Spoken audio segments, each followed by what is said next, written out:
Xavier Alexandre.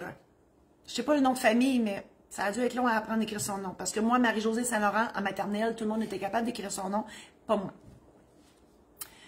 Bonjour. Mon épouse et moi sommes actuellement en train de construire une maison.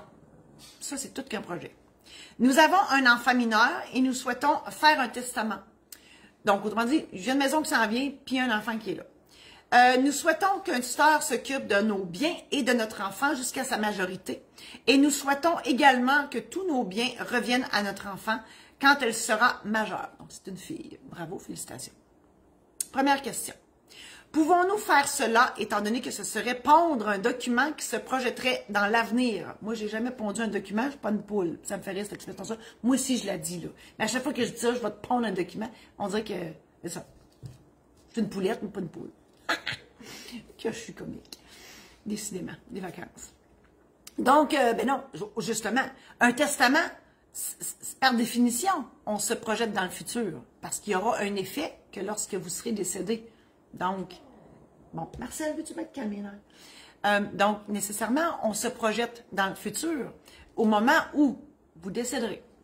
Deuxième question.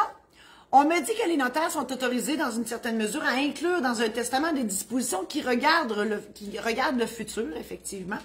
Est-ce possible et quelles sont ses principales dispositions? Bien, justement, un testament, il y a un effet dans le temps à votre décès. Donc oui, on écrit le futur. Un autre exemple d'un document où on parle du futur, bien, dans un contrat de mariage, on peut faire des donations à cause de mort. Donc, c'est des clauses testamentaires aussi qui vont s'appliquer seulement à la mort.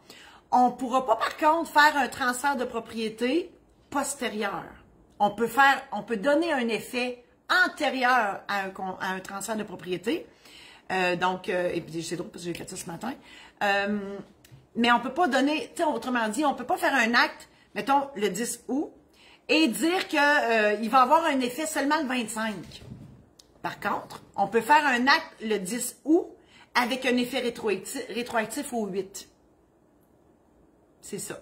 C'est bizarre, mais c'est comme ça. Voilà. Dernière question.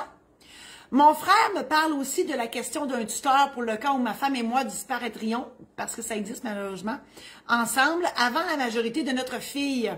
Est-ce que nous devons suggérer un tel tuteur?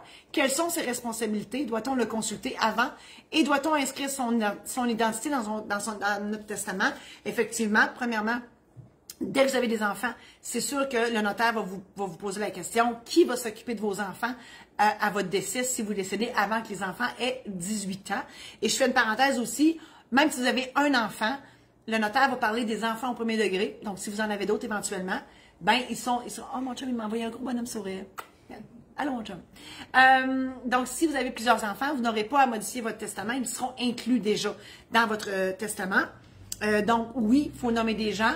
Moi, je dis toujours, nommer des gens en qui vous avez confiance et qui veulent exercer cette charge-là. Donc, nécessairement, il faut leur demander. Sinon, ça peut être un coup d'épée dans l'eau. Parce que si la personne, d'emblée, on le sait maintenant qu'elle ne veut pas, on ne la mettra pas. On va trouver d'autres mondes.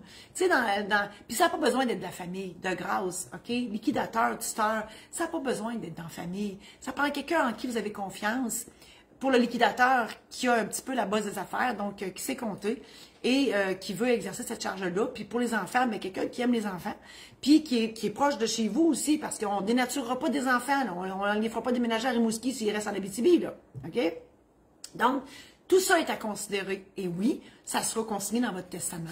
Et si pour une raison X, Y, Z, avec le temps, ces gens-là ne sont plus dans votre vie, ben à ce moment-là, on fait un codicile éventuellement. Normalement, on fait un testament. Vous êtes dans bonne tranche d'âge, vous faites votre testament quand vous avez une maison, vous avez des enfants, puis lorsque les enfants sont adultes, ben là, on fait une modification, possiblement pour les nommer eux-mêmes liquidateurs à ce moment-là, ou avant, le codicile avant, si on a des changements dans nos relations avec les gens qui sont nommés dans votre testament.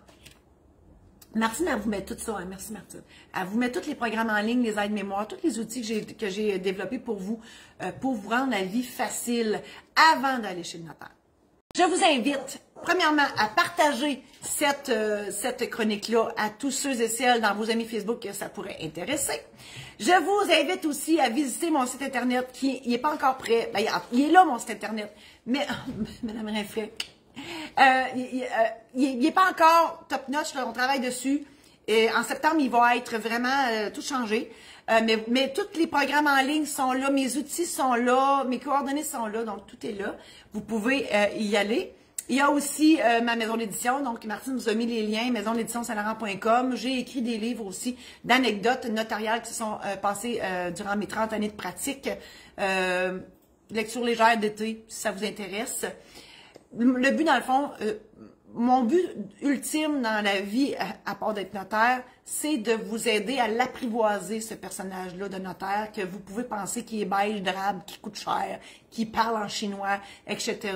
Donc, mon but, c'est de vous accompagner, de vous aider à vous préparer avant d'aller le voir. C'est tout ça que je fais. Même mes anecdotes de notaire servent à ça dans mes livres. Donc, c'est vraiment mon but ultime de vous aider, en fait, dans toute cette paperasse, cette blabla-là qui est plate. Je l'avoue, c'est très plate. Alors, merci infiniment d'être là et on se revoit la semaine prochaine.